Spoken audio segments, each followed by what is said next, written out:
This is a evaluation of the sign game, and a little bit of history of where that came from.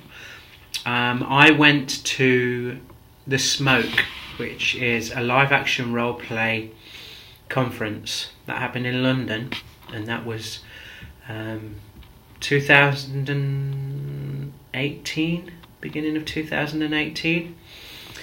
And the purpose of going on that was to see whether the Bonobo experience could translate into a live action role play. And doing this conference, I played a game called Sign. Sign is an interactive non-verbal communication game that was developed by two people that had been researching into deaf children in Guatemala in the 1970s. A brief history about that. Guatemalan children at that time, there was no school for the deaf. So there was a campaign to get all of the children that were deaf, non-verbal, to start a school. So all of these children were brought to this school. There was a program for them to learn and to be educated, and quite remarkably they completely ignored all of the syllabus, and they developed their own language with one another. So imagine you're a deaf person, a child, you've got no interaction with anybody else, there's probably no deaf people near you, and then all of a sudden you're brought into a place where you meet your peers, and something remarkable happened. They developed their own language, which has now become the national language, sign language for Guatemala.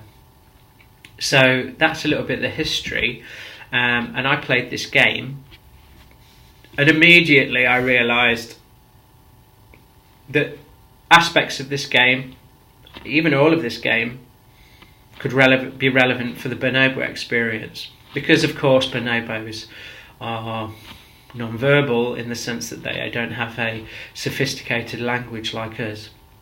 They do make sounds with one another, but essentially they don't speak. So it was getting quite obvious that the limitations of the workshops were being held back. Now there is a bonobo lexicon of sign language, which is ultimately about how to ask for sex, really.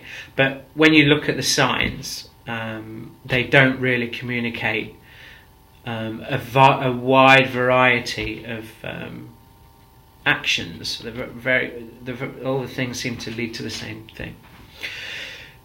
So that was something that we offered in workshops, but that didn't really translate into the workshop proper. So we'd do a segment of the workshop which would be talking and illustrating and practicing these signs, but they never really translated into the workshops. One, because you need practice to learn how to do them and frequently use them, but also there wasn't the time. There's not the time in a workshop to be able to develop it. What's the point in developing these languages when you're only doing a 2-hour workshop? Because things are fun, it's easy to not bother and communicate in other ways. So developing sign language in a workshop isn't really necessary, but for a longer retreat or live action role play where you can communicate with one another, we felt that this would be a really important thing to do. So we tested it.